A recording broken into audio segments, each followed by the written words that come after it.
성경 말씀 보겠습니다. 마가복음 4장 26절부터 32절 말씀까지 보겠습니다. 우리가 3장까지 보면서 암흑과 같은 이 세상에 예수님이 빛으로 오셨다고 했습니다. 그랬더니만은 이 암흑을 지배하는 이 지배자들이 난리가 난 것입니다. 자기들은 이 암흑 세상에서 군림하고 살아가는데 갑자기 난데없이 빛이 들어와서 암흑을 물리치고 빛으로 만들어버리니까 자기들의 영역을 뺏겨버리는 것입니다. 그래서 빛이 되시는 예수님을 없애야 되겠다. 그렇게 결의를 한 것이죠. 이거는 누구든지 일반적으로 생각하면은 마찬가지입니다. 다 그렇게 생각할 것입니다. 거기에 가장 중요한 빛을 없애는데 가장 중요한 쓰임을 받는 존재가 바로 메시아를 기다리는 하나님을 잘 믿는다고 하는 사람들입니다. 하나님을 잘 믿는 사람은 메시아를 기다리고 또 기다리지요. 그런데 아니 하나님을 잘 믿는다고 하는 사람이 오히려 메시아가 되시고 빛이 되신 예수님을 잡아 죽이는 데에 가장 앞장을 쓰는 것입니다. 이들은 메시아를 기다린다고 하지만은 함께 메시아를 기다린다고 말하는 사람들을 가르치는 지도자입니다. 더구나. 그런데 메시아가 되시는 예수님이 이 땅에 정말 오셨는데 저들은 오히려 메시아이신 예수님을 죽이고자 모의를 하는 것입니다. 말도 안 되는 소리죠. 어떻게 저들이 메시아를 기다리고 빛이 되신 예수님을 기다렸다고 하면은 예수님 오시면 환영을 해야 되는데 어떻게 이렇게 예수님을 잡아 죽이고자 하느냐? 왜 그랬을까? 하는 것을 우리가 알아봐야 됩니다. 그것은 저들이 메시아를 기다린다는 생각은 있지만은 저들은 이 암흑 세상에 살면서 거기에 완전히 적응이 되어져 버린 것입니다. 그래서 그 암흑 세상에 삶으로 말미암아 정말 빛이 뭔지를 모르는 것입니다. 그리고 자기들이 암흑 세상에 동화되어 살다 보니까 빛이 싫어집니다. 왜? 완전히 그 암흑 세상에 적응이 되어져 버렸으니까. 우리가 그렇잖아요. 캄캄한 데 있다가 갑자기 밖에 나가서 햇빛을 본다면은 햇빛을 막 이렇게 가리잖아요. 빛을 가리잖아요. 그와 마찬가지입니다. 자, 아담이 죄를 범하고서 하나님의 소리를 들었을 때에 아담이 어떻게 했어요? 나무 사이에 숨어버렸습니다. 왜 그랬을까? 아담이 왜 숨었을까? 자기 죄가 드러날까봐 겁이 나서 그랬어요. 예수님 당시의 종교 지도자들도 예수님의 허물을 발견하려고 하면서 또 그 예수님의 조금이라도 잘못된 것을 어떻게 책잡고자 하기 위하여 예수님께로 가까이 나왔는데 그들은 예수님께 가까이 나와서 오히려 예수님의 허물을 잡는 것이 아니라 자신들의 죄와 허물이 보여지는 것입니다. 그러니까 당연히 예수님을 싫어하는 거예요.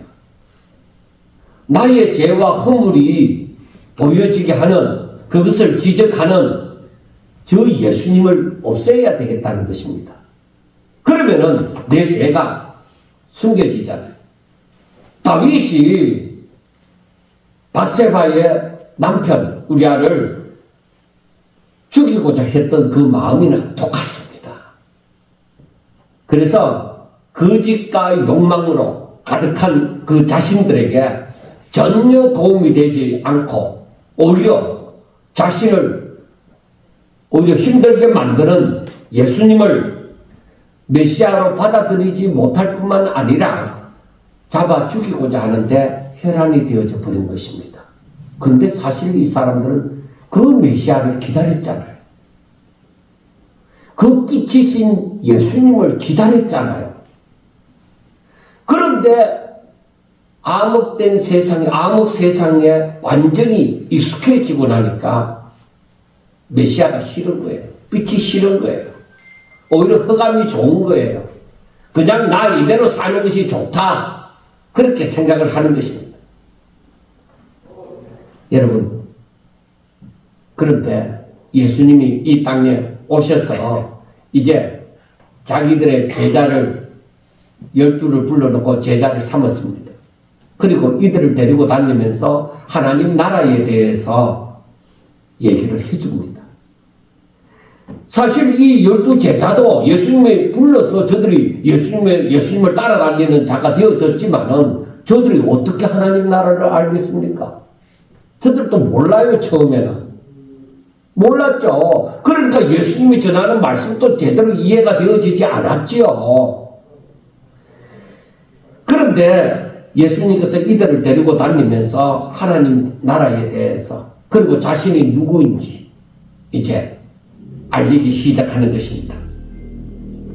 그런데 암흑으로 가득한 세상은 어둠에 대해서 자기들의 세상에 대해서는 지혜가 있고 잘 알지만은 그런데 빛에 대해서는 잘 알지 못합니다. 이 말은 무슨 말이냐면 오늘날로 말하면은 세상에서 아무리 잘 나가는 사람들도 세상에서 살아가는 방법, 세상에서 잘 사는 방법을 저들이 알는지 모르지만은 하나님의 나라에 대해서는 저들은 모릅니다. 성경을 보고 지식적으로는 안다고 하더라도 저들은 진정 하나님의 나라에 대해서는 잘 모르는 것입니다.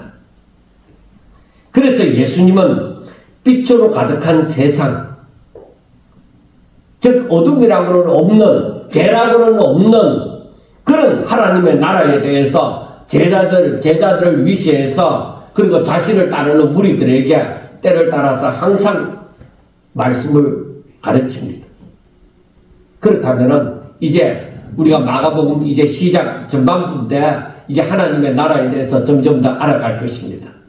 자, 오늘 말씀해 보니까 하나님의 나라는 26절에 뭐라고 했어요? 하나님의 나라는 사람이 씨를 땅에 뿌린 것 같다. 이게 이해가 안 되는 거예요. 사람이 씨를 들고 땅에 뿌리는 거예요. 하나님의 나라가 어떻게 이와 같다고 얘기하는 것이냐? 그러면은 이 말씀을 이제 우리가 알아야 되는 것이죠. 왜 예수님께서 하나님의 나라를 사람이 땅에다가 씨를 뿌리는 것하고 같다고 그렇게 말씀을 했을까 하는 것입니다. 그래 씨를 땅에 뿌리는 이유는 농부가 씨를 땅에 뿌리는 이유가 뭐예요? 열매를 얻기 위해서죠. 많은 열매를 얻기 위해서입니다. 그래서 14절을 보면은 씨를 뿌리는 것은 무엇이라고요? 말씀을 뿌리는 것이다. 씨를 하나님의 말씀을 비유한 거예요. 그래 말씀을 뿌리는 것이다. 그러니까 그 말씀은 뭐예요? 바로 복음입니다. 복음을 세상에 전하는 것이다 이 말입니다.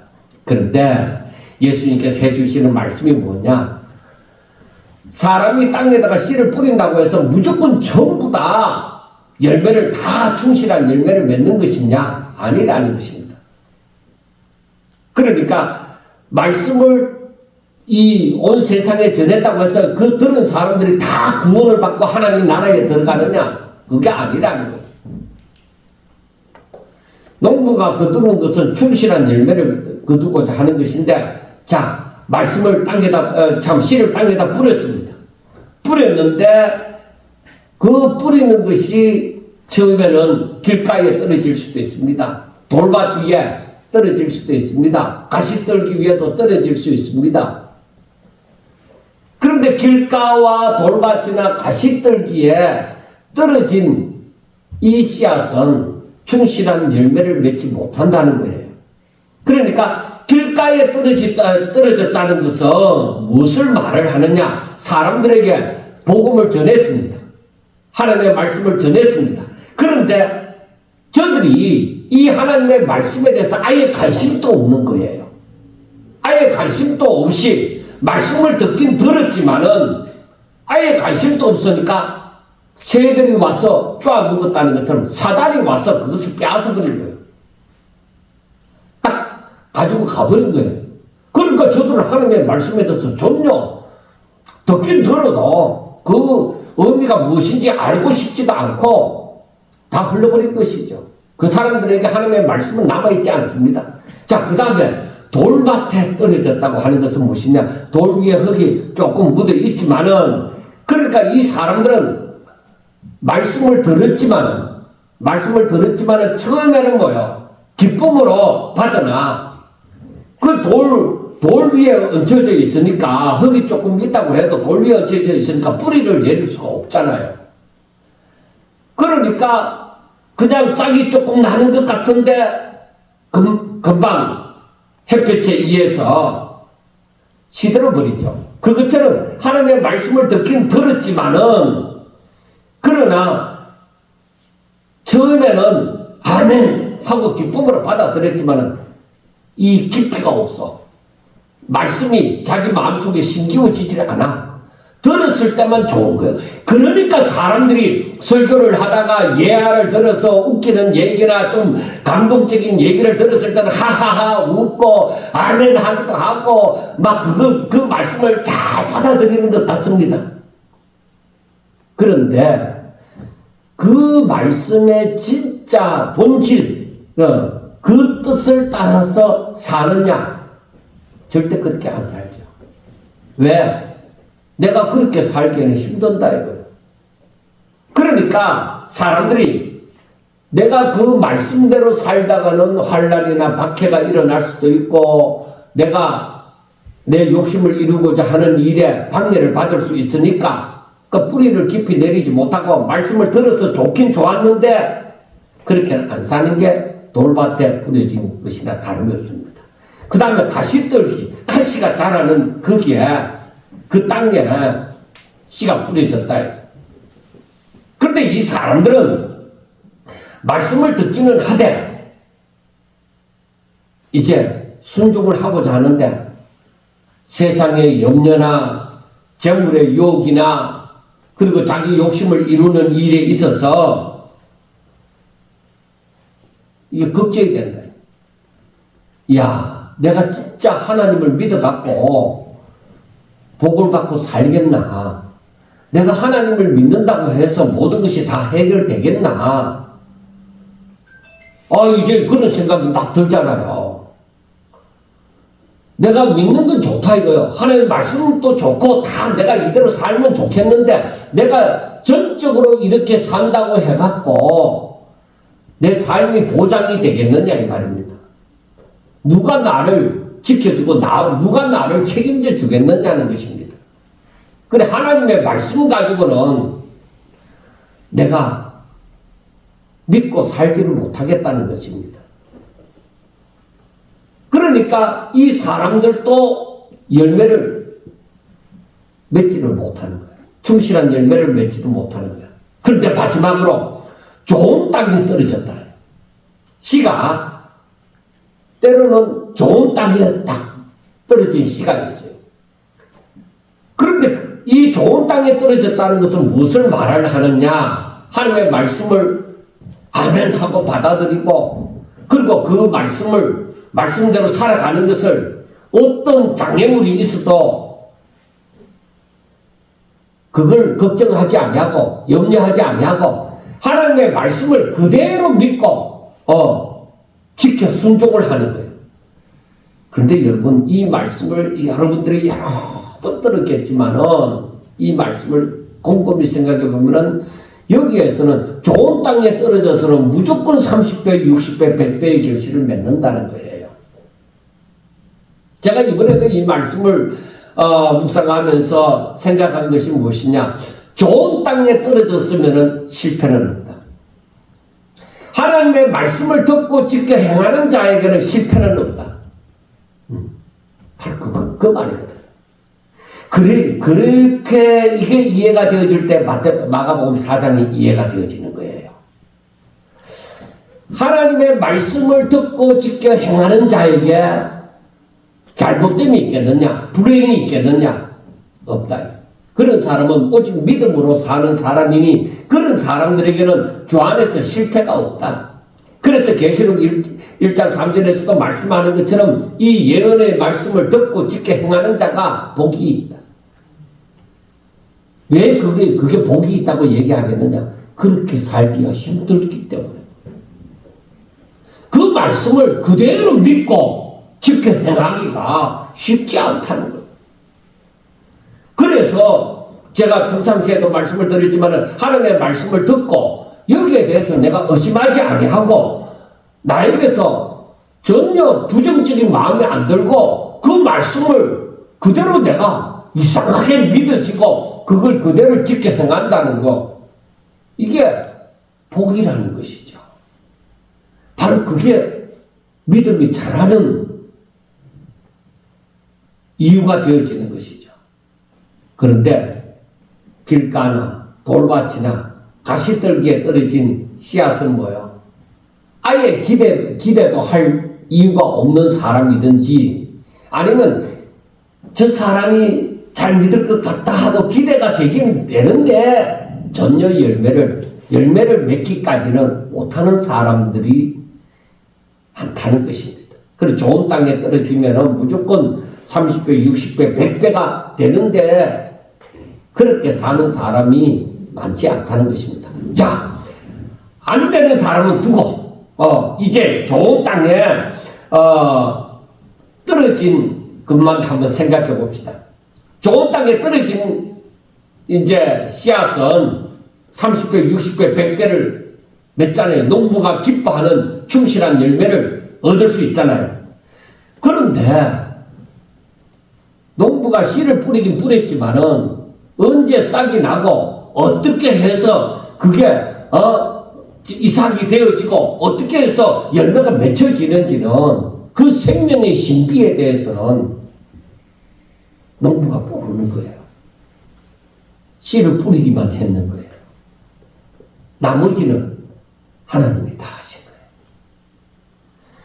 그래서 여기에서 오늘 말씀에도 보면은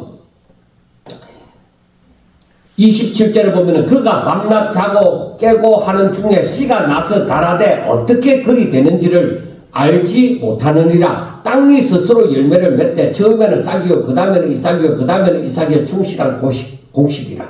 그러니까 문제는 뭐냐? 좋은 땅에 떨어지면은 싹이 나고 이삭이 나고 열매를 맺는다는 것입니다. 자, 여기에서 우리가 또 하나를 생각해 봅시다. 좋은 땅에 떨어지면은 30배, 60배, 100배다.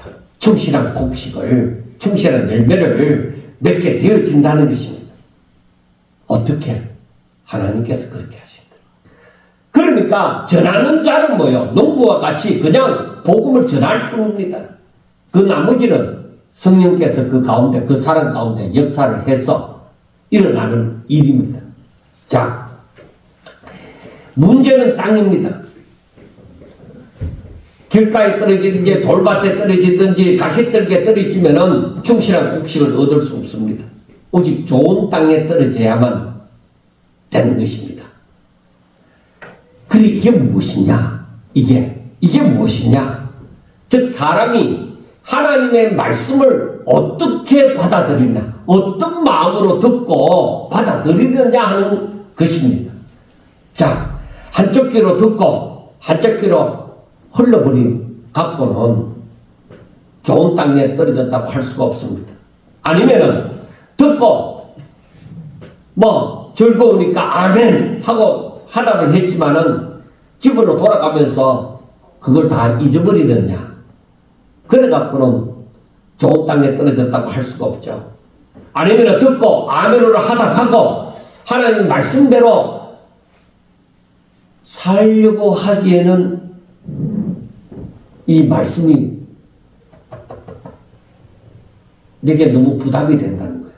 내가 그렇게 살기가 힘든다는 것입니다. 내가 그렇게 살다가는 세상에서 살아남지 못할 것 같다. 내가 평안히 살지 못할 것 같다. 이런 사람도 좋은 땅에 떨어졌다고 볼 수가 없습니다. 그래서 결국에는 내가 세상의 법칙으로 살아가느냐, 흑암의 이 암흑 세상의 그 법칙으로 살아가느냐, 그 세상의 법칙, 암흑 어둠의 법칙으로서는 빛의 열매를 맺을 수가 없습니다. 그런 사람들에게는 하나님의 나라가 임하지 않습니다. 사람들이 하나님의 말씀을 몰라서 하나님 뜻대로 살지 않는 것이 아닙니다. 하나님의 말씀을 듣고 알아도 지켜 행하지 못하는 것입니다. 이게 지켜 행하도록 해야 되는데 지켜 행하지를 못하는 것입니다. 그래서 마태복음 28장 20절에서 말씀을 보았지만은 예수님께서 자기 제자들에게 뭐라고 얘기해? 모든 족속을 제자로 삼아서 성부와 성자와 성령의 이름으로 세례를 주고 내가 너희들에게 분부한 것을 저들이 지켜 행하도록 하라 이거예요. 그게 바로 열매를 맺는 거예요. 지켜 행하는 거. 그래서 성경은 창세기부터 계속 보면은 뭐라고 말씀을 하느냐? 내 계명을 듣고 지켜 행하라. 내 계명을 지켜 행하라고 말씀을 하는 것입니다. 농부가 원하는 충실한 곡식은 바로 하나님의 말씀을 지켜 행하는 자리에까지 이르는 것입니다. 그렇지 않으면은 우리들의 삶이 길가에 떨어진 씨나 돌밭에 떨어진 씨나 가시떨기에 떨어진 씨처럼 그렇게밖에 못 되는 것입니다. 그러니까 내가 열심은 있다 이거야. 내 수준 안에, 내가 이해되는 범위 안에, 내가 할 수 있는 그 범위 안에서만 열심을 내는 거야. 그런데 여기까지, 믿음으로 여기까지 지켜 행하는 부분에까지 가라고 하면은 그건 힘든 것 같아요. 그거는 좀 생각해 봐야 될 것 같아요. 그거는 아직 못할 것 같아요. 그건 뭐예요? 내가 믿음의 열매를 못 맺는다는 거예요.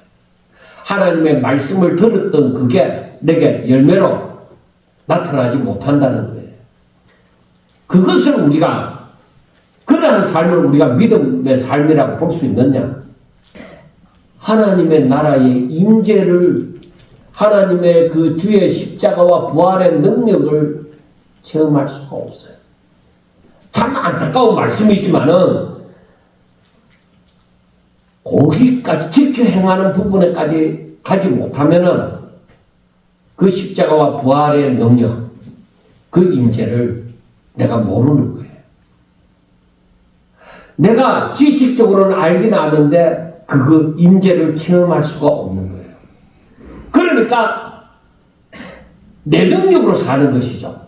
내 지식과 경험과 내가 가지고 있는 허락할 만한 그런 한도 내에서 신앙생활을 하는 것이죠.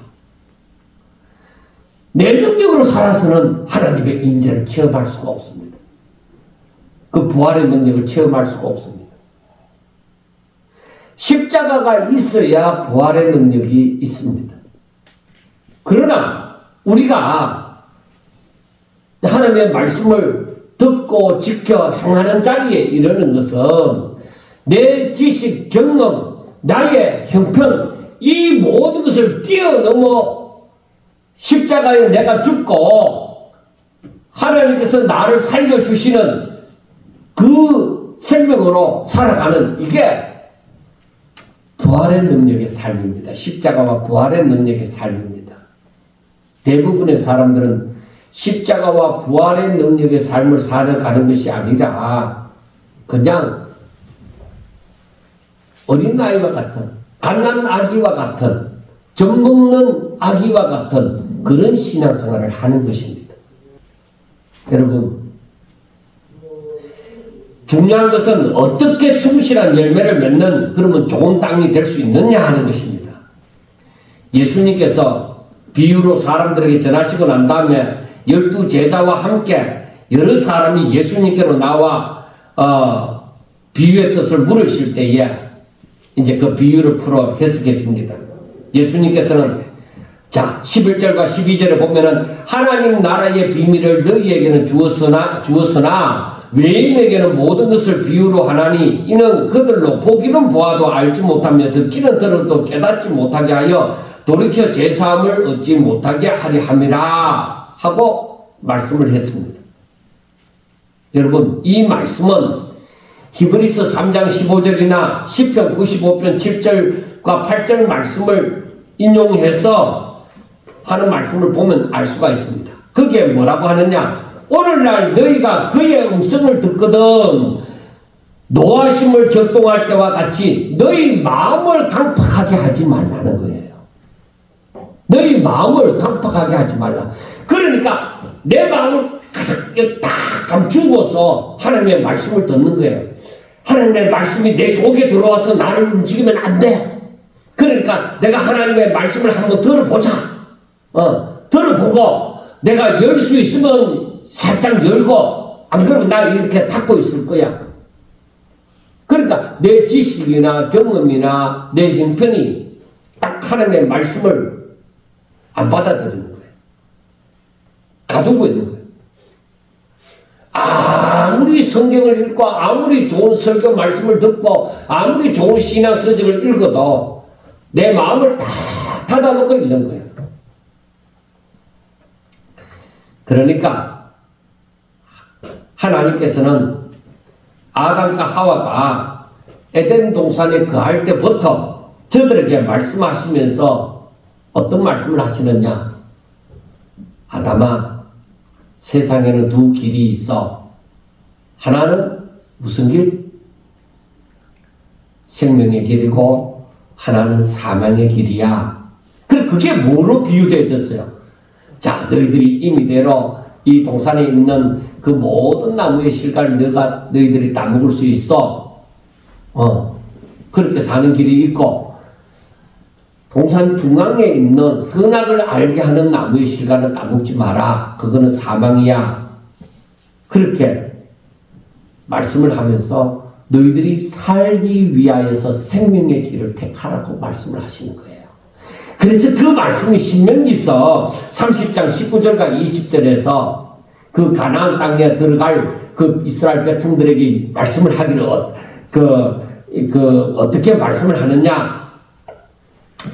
너희는 살기 위하여 생명을 택하고 내 하나님 여호와를 사랑하고 그의 말씀을 청종하며 또 그를 의지하라. 그는 내 생명이시요 내 장수이시니 여호와께서 내 조상 아브라함과 이삭과 야곱에게 주리라고 맹세하신 땅에 너가 거주하리라. 그렇게 말씀을 하신 거예요.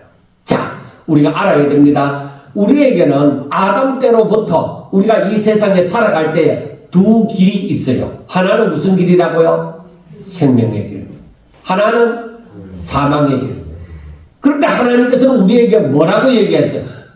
따라합시다. 너희가 살기 위해서 생명을 택하라. 예. 너희들이 살기 위해서 생명을 택하라는 거예요. 그러므로 하나님의 말씀을 들을 때에 너희들이 마음을 강팍하게 해서 딱 닫아놓고 그렇게 하나님의 말씀을 들어서는 안 된다는 것이죠. 하나님의 말씀을 들을 때 마음을 열어 말씀을 생명의 말씀으로 듣고 그것을 지켜 행하는 자가 있는 반면에 혹은 마음을 닫았든지 아니면 자기 생각에 맞는지 안 맞는지 저울질 해보는 사람이 있다는 겁니다. 그런데 제가 여러 번 제가 말을 했지만은 제가 그렇게 열심히 신앙생활을 한 것은 아니었습니다. 단지 회개하고 이제 기도원에 들어가서 성경을 열심히 읽으면서 이제 나중에 신학교에 들어갔습니다. 들어가서 이제 군대 갔다 와서 신학교 이제 시작이 되어졌는데 근데 성경을 읽다 보니까 이게 어떤 소설에나 나오는 이야기처럼 정말 놀라운 일이 이건 지금 우리가 살아가는 세상에서 믿을 수 없는 일들이 많이 기록이 되어져 있다 이 말이에요. 그럼 이걸 믿어야 되나 말아야 되느냐. 그리고 제가 제일 저한테 문제가 되어졌던 것이 무엇이냐. 2000년 전에 예수님이 십자가에 나를 위해서 죽으셨다는 거예요. 내가 태어나기도 전에 나를 위해서 죽으시고 나를 위해서 사셨다는 거예요. 그분이, 예수님이란 분이 나를 위해서 죽을 수 있을까? 나를 위해서 다시 살아날 수 있을까? 이걸 믿어야 되나 말아야 되느냐. 그래서 저한테는 그때는 이제 교육 전도사라고 이제 하고 있을 때인데 이게 해결이 안 되면은 설교를 제대로 할 수가 없을 것 같더라고요. 그래서 하나님 앞에 기도했죠. 하나님, 이게 진실이라면 나한테 이걸 믿을 수 있는 마음을 주세요. 이걸 믿을 수 있는 마음을 주세요. 제가 그렇지 않고는 학생들 앞에 내가 설교를 할 수 없겠습니다. 그래서 제가 얘기를 했잖아요, 지난번에도. 그렇게 그 문제를 두고 기도하다 보니까 어느 날 어느 순간에 내가 부정을 하고 싶어도 부인하고 싶어도 부인할 수 없을 만큼 내 마음에 확신이 있더라고요. 그래, 예수님이 날 위해 십자가 못 박혀 죽으셨어. 뭐 예수님이 나를 2000년 전으로 데리고 가서 뭐 보여주신 것도 아니고, 그러나 성령으로 말미암아 나에게 부인할 수 없는 증거를 주신 거예요. 이건 식비잖아. 누가 나에게 뭐 주입식으로 막 집어 넣어줄 것도 아니고 기도했을 뿐인데 하나님께서 그렇게 하셨다 이 말이에요. 그래서 중요한 것이 무엇이냐? 진짜 하나님의 은혜가 내게 임할 때에 내 마음이 열려지는 거예요. 하나님의 말씀을 듣고자 하는 거예요. 그래서 많은 사람들이 그 마음문이 열려지는 것이 내가 어려움에 처했을 때, 내가 곧 죽게 되었을 때, 아주 다급한 일이 생겼을 때, 그럴 때는 지푸라기라도 잡는 심정이잖아요. 그러니까 아이고 하나님 살려주세요, 뭐 이 문제를 해결해 주세요 하고 매달리잖아요. 그래서 우리들이 어려움을 당할 때에 하나님을 찾는 그런 계기가 생기는 것도 하나님의 은혜예요. 그런데 그것보다도 다른 문제는 없지만은 항상 인생에 대해서 고민을 하면서 진짜 하나님이 계실까? 진짜 하나님이 나중에 우리를 천국으로 인도하실까? 그런 고민을 하면서 성경 말씀을 알기를 원해요. 깨닫기를 원하여 마음문을 열어놓고 읽는 것. 이것도 귀한 은혜입니다. 내 마음이 그렇게 하나님에 대하여 열려져 있다는 것. 그래서 하나님의 말씀을 들을 때에 바로 진리의 영이신 성령이 우리 가운데 역사해서 내 마음에 나도 모르게 믿어지기 시작하는 것이죠. 그래서 그렇게 믿어지기 시작하는 것은 지울래야 지울 수가 없어요. 딱 잘 박힌 못처럼 박혀 있는 거예요. 마음판에 새겨지게 되어지는 것이죠. 자, 그 다음에 거기에 연관되는 것이 무엇이냐? 하나님의 말씀을 들을 귀가 있는 자가 있다는 것이죠. 그래서 오늘 이 마가복음 4장 말씀에도 보면은 3절에 뭐라고 이 비유를 10%는 자의 비유를 말씀할 때 뭐라고 하느냐? 들으라 하고 말씀을 합니다. 그리고 9절에서는 들을 귀 있는 자는 들으라. 그렇게 말씀을 합니다. 그런데 여러분 계시록에 봐도 귀 있는 자는 성령이 교회들에게 하시는 말씀을 들을지어다 하고 말씀을 합니다. 그래서 하나님의 말씀이 내 귀에 들려서 이 말씀이 나의 가슴판에 새겨지고 이것이 계속 생각이 나지고 한다는 것 자체가 뭐예요? 너무나도 귀한 법이죠. 그리고 그것을 지켜 행하는 자리에까지 이르는 것은 이건 내 힘이 아니다. 하나님께서 지금 그 가운데 역사하셨다는 것이죠. 그래서 24절과 25절 오늘 본문 24절과 25절 말씀에 보면은 또 이르시되 너희가 무엇을 듣는가 스스로 삼가라. 너희의 헤아리는 그 헤아림으로 너희가 헤아림을 받을 것이며 더 받으리니 있는 자는 받을 것이 없는 자는 있는 것까지도 빼앗기리라 하고 말씀을 합니다. 그런데 마태복음이나 누가복음에 있는 그 말씀 가운데 보면은 이 헤아린다는 것은 비판한다는 것을 비유하고 있는데 여기에서 마가복음에서 여기 이 부분에서 헤아림은 무엇이냐? 너희들이 말씀을 그만큼 사모하는 것을 두고 얘기해요.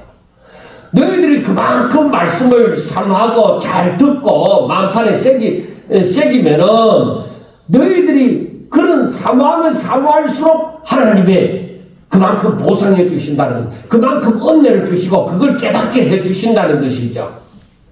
그런데 하나님의 말씀을 들었지만은 그런 사모함이 없는 사람들, 오히려 하나님의 말씀을 업신여기는 사람들은 우리가 달란트 비유를 마태복음 할 때 보았잖아요. 달란트 비유에서 한 달란트 받은 자처럼 있는 것까지도 빼앗겨버린다. 그런데 오히려 말씀을 사모하면서 알고자 하고 지켜 행하고자 하는 사람들에게는 오히려 더 어떻게 있는 자는 받을 것이요 더 받을 것이다. 그래서 알아가면 하나님을 알아갈수록 어떻게 되느냐? 더 넘치는 역사, 30배, 60배, 100배의 역사가 일어나는 것이죠. 그래서 우리가 성경 말씀을 읽을 때나 들을 때에 집에서 혼자서 읽고 묵상할 때에 주의 은혜가 임하여서 이 말씀을 깨닫게 되어지면 쉬지 말아요. 계속적으로 묵상을 하라요. 그러면은 그 받은 것에서 계속적으로 더 쌓여가는 그 역사가 일어나는 것입니다. 자, 사랑하는 성도 여러분, 이렇게 잘 심기운 하나님의 말씀은 나중에 자라서 겨자씨와 같이 몰라보게 자라난다는 것입니다. 그 하나님의 말씀이 심기워지고 나면은 어느 정도로 자라느냐? 여러분, 분명하게 하나님의 나라의 법칙을 알아야 돼요. 하나님의 말씀이 심기워지면 어느 정도로 자라느냐? 겨자씨가 심기워져서 자그마한 씨가 심기워져서 큰 숲을 이루는 것처럼 새들이 깃들일 만큼 숲을 이루는 것처럼 몰라보게 사람들이 생각도 할 수 없을 정도로 자라난다는 거예요. 그래서 우리가 하나님의 말씀을 아멘하고 그것을 지켜 행하게 되어질 때 하나님의 나라의 임재, 하나님 나라의 안식, 다른 사람이 내게로 와서 그 안식을 누릴 수 있을 만큼 그만큼 뭐예요? 내게 하나님의 나라가 임한다는 것입니다. 할렐루야. 여러분 이걸 잘 알아야 돼요. 이 씨 뿌리는 자의 비유하고 겨자씨 비유를 우리는 항상 따로 보았죠. 그게 아니에요. 이게 다 함께 연결되는 거예요. 그래 이 말씀의 씨앗이 제대로 우리 가운데 심기워지면은 우리에게 하나님의 나라가 커지기 시작해서 30배, 60배, 100배가 된다고 했잖아요. 그래 겨자씨가 심기워져서 숲을 이루어 새들이 깃들 만큼, 새들이 안식할 만큼 그만큼 커진다는 거예요. 그래서 하나님의 말씀이 내게 들어와서 내가 그 말씀을 지켜 행하기 시작하면은 이제 점점 더 하나님의 나라의 임재가 내가 더욱더 커지는 역사가 있다는 거예요. 이게 바로 하늘나라의 법칙이라는 것입니다.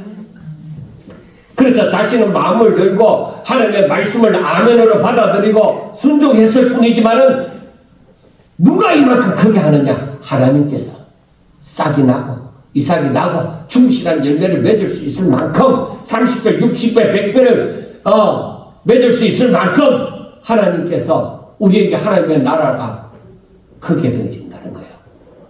여러분 그 때문에 하나님의 말씀을 듣고 믿어서 지켜 행하는 것은 이거 정말 놀라운 일이에요. 세상이 가져다 줄 수 있는 게 아니에요. 하나님의 나라가 임하는 것은 이걸 체험하는 사람들이 알 것입니다. 그런데 이 하나님의 나라가 임하면 내게 어두움이 이제 점점 물러가는 것이죠. 왜 하나님의 나라는 빛의 나라? 어둠이 아니, 죄가 거하는 것이 아니다. 그래, 하나님의 나라가 임하기 시작하면은 내게서 어둠이 물러가고, 악한 것들이 물러가고, 내게 빛이 임하는 것이죠. 그래서 하나님을 믿는 사람에게는 거기에서 절망이나 낙심이나 포기나 이런 게 있을 수가 없어요. 믿음이 있으면 있을수록 뭐야? 더욱더 그 사람들에게는 항상 소망이 있고, 믿음이 있고, 낙심이나 절망 같은 게 없어요. 오히려 더욱더 하나님을 의지함이 흥하게 되어지는 것이죠. 그래서 저들에게는 뭐야? 이제는 어둠이 아니라, 어두운 세상에서는 절망을 가져다 주지만은, 어두운 세상에서 내게, 야, 너 이제 끝이야. 너 이제 끝난 거야. 너 이제 잘못돼. 너 앞으로 어떻게 살 거야. 하고 절망을 가져다 주겠지만은, 그러나 빛의 세계에서는 그게 아닙니다. 너 이제 어둠이 물러가고 빛이 너에게 임하였으니, 하나님의 말씀이 너 마음에 심기워졌으니, 너가 그것을 믿게 되어지니 네 믿음대로 행하라. 그래서 예수님께서 뭐라고 해요? 네 믿음대로 될지어다. 내 믿음이 너를 구원하였도다. 그렇게 말씀을 하잖아요. 그러니까 내게서 이제 어둠의 세력이 떠나게 되니까, 나는 망했다. 나는 끝났다. 이 세상에서 바라볼 때는 뭔가 내가 건질 것이 아무것도 없다. 그런데 그게 아니라 어둠은 물러가고, 세상의 법칙은 물러가고, 하늘나라의 법칙이 내게 임하는 것이죠. 그 빛의 세계가 이루어지는 것이죠. 그러므로 오히려 이것을 체험하고 또 체험하는 사람들은 소망이 더욱더 끊어지지 아니하고 오직 믿음으로 살아가는 삶을 살면 되겠구나. 왜? 살아계신 하나님이 지금 또 우리들을, 자기 믿는 백성들을 사랑하시고, 우리가 하나님께 나아갈 때에, 하나님을 의지할 때 절대 하나님께서는 우리를 내치지 아니하시고 오히려 세상을 넉넉히 이기게 하시기 때문인 것입니다. 여러분, 그래서 우리에게 빛이 임했잖아요. 자, 빛이 임한 사람들은 어떻게 해야 되느냐? 그것이 바로 등불의 비유입니다. 21절과 22절을 보면은, 또 그들에게 이르시되 사람이 등불을 가져오는 것은 말 아래나 평상 아래에 두려함이나 등경 위에 두려함이 아니냐. 드러내지 않고는 숨긴 것이 없고 나타내려 하지 않고는 감추는 것이 없느니라. 즉 이 말씀은 무슨 말씀이냐? 자, 등불이 이제 촛불이 있습니다. 그러면 우리 이 곡식을 다 담고 이제 두량하는 그 말 있잖아요. 말, 둥근 말이 있잖아요. 한 말, 두 말 하듯이 그 이제 말 가지고 그 촛불을 이렇게 덮어서 감추어 놓느냐? 아니면은 그 평상 아래에 감추어 놓느냐? 절대 빛을 그렇게 감추어 놓지 않는다는 거예요. 그래서 드러나지 않을 것이 없다. 빛은 곧 이 어둠을 물리치고 이 세상을 빛으로 바꾸는 것이에요. 어둠을 물리치고 밝히는 거예요. 그래서 우리에게 빛이 임했다. 하나님의 나라가 임했다. 그러면은 뭐예요? 전하라는 것이죠. 이 빛을 전하라는 것입니다. 빛이 임하는 것은 드러내라. 너희들이 내 증인이 되라. 바로 그거예요. 사도행전 8절 말씀처럼 너희들이 이제 내 증인이 되라는 거예요. 너희들에게 하나님의 나라가 임했으니, 너희들에게 빛이 임하였으니, 너희들에게 하나님 자녀된 권세가 임하였으니, 너희들 가운데 예수님이 계시니, 함께 하시니, 너희들이 이 빛을 전해라는 것이죠. 책임은 누가 지느냐? 하나님이 책임지다. 그래서 너희들이 주의 증인이 되라. 땅끝까지 나의 증인이 되라. 그렇게 말씀하시는 거예요. 이제. 그래서 23절에 들을 게 있는 자는 들으라. 그렇게 합니다. 여러분, 오늘 이 마가복음 4장의 말씀이 이게 다 따로 떨어진 말씀이야. 따로 떨어진 비유가 아니라 이 하나님 나라에 대해서 씨 뿌리는 자의 비유가 이 씨가 심기워지면은 이렇게 되어지고 이렇게 이러한 영향을 미치구나 하는 이것이 전부 다 연결되어지는 건 줄 이제 딱 이해가 되어지기 시작하면은 여러분들은 이게 이해가 되어지는 것도 여러분 놀라운 일이에요. 왜? 그렇게 보기가 쉽지 않다 이 말이에요. 근데 이게 이해가 되어진다는 것은 야, 하나님의 나라는 바로 이렇게 되어지는 것이구나 하고 깨닫게 되어지는 것이죠.